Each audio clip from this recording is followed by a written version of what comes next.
So, you're dreaming of retiring to Costa Rica? Awesome. But listen, there's one piece of paper from the Social Security Administration you absolutely have to get right. Getting it wrong is a super common roadblock, but in this explainer, we're going to walk you through exactly how to nail it. Yeah, you can see it now, can't you? The lush rainforests, that amazing coffee, just living the Pura Vida lifestyle. It's an incredible dream and it's totally doable. But it all starts with getting your paperwork in order. All right, the one document that basically unlocks your pensionado or retiree visa is this guy, the Social Security Benefit Verification Letter. Seriously, getting this one thing right is your first huge step to making that Pura Vida dream a reality. So, what does this letter actually do? Well, it's pretty simple. It's just there to prove to the Costa Rican government that you have a steady income of at least $1,000 a month coming in from Social Security. That's the magic number for the Pensionado Visa. Sounds easy, right? Well, there's a catch, a really specific one. And here it is. This is the detail that trips almost everyone up. See, Costa Rican immigration, they want to see that your benefits are for life. But the standard letter you download online, it just doesn't say that. But don't you worry, we're going to show you exactly how to fix this.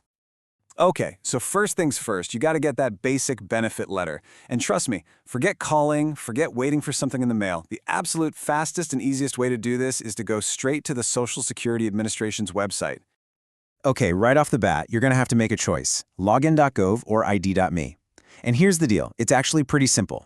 If you're already living abroad or you have an international address, you have to use id.me, no choice. But if you're still in the US, either one will work just fine.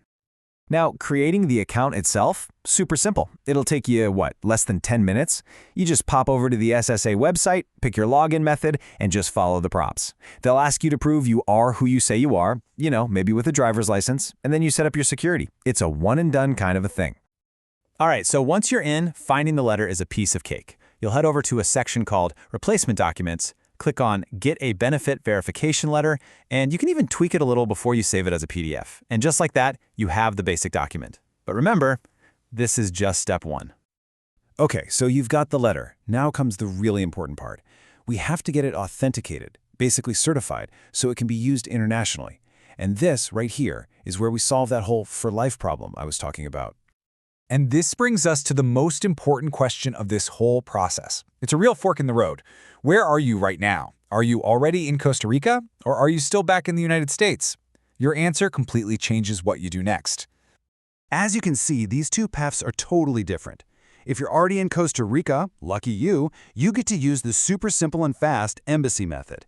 But if you're applying from the US, you've got to go down the apostille method route, which has a few more steps. Let's tackle the easy one first, shall we?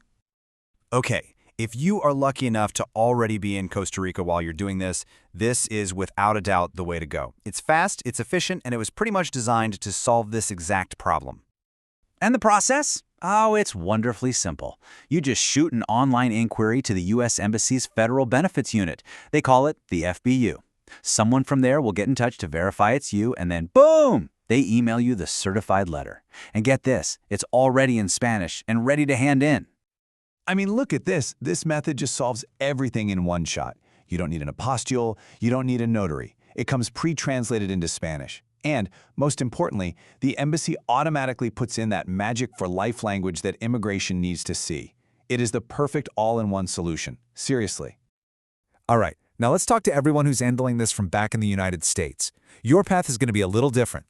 You're going to need to get your document apostilled, which is just a fancy word for a type of international certification. So here's the big hurdle with this method. That PDF you downloaded from the Social Security website, it's just a printout. It doesn't have an official signature or anything, so you can't just send it to the Department of State and ask them to stamp it. You have to make it official first. So here's how you get around that. You take your letter to a notary, but they aren't notarizing the letter itself. Instead, you sign a statement, an affidavit, saying, I'm the custodian of this document and this is a true copy. The notary then notarizes your signature on that statement. That whole package is what you can then send to the U.S. Department of State to get the apostille. And then, once you have that, the final step is getting it officially translated in Costa Rica. Now, the actual fee from the U.S. Department of State is surprisingly low. It's just $8 per document for the apostille service itself. But because there are a few moving parts here, a lot of people just decide to use a professional apostille service.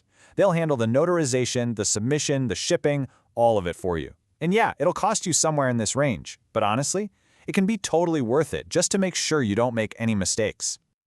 Okay, so now you know which path you're on.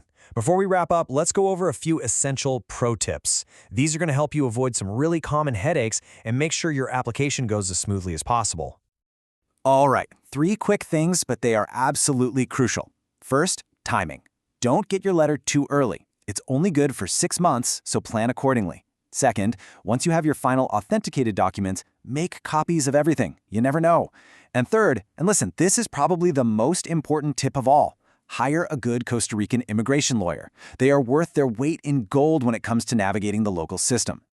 Look, I know the process can seem a little complicated, but it really is just a clear path you have to follow. And by getting this one document right, you're not just doing paperwork, you're literally laying the foundation for a brand new chapter in your life. So with this checked off your list, what's next for your Pure Vita adventure?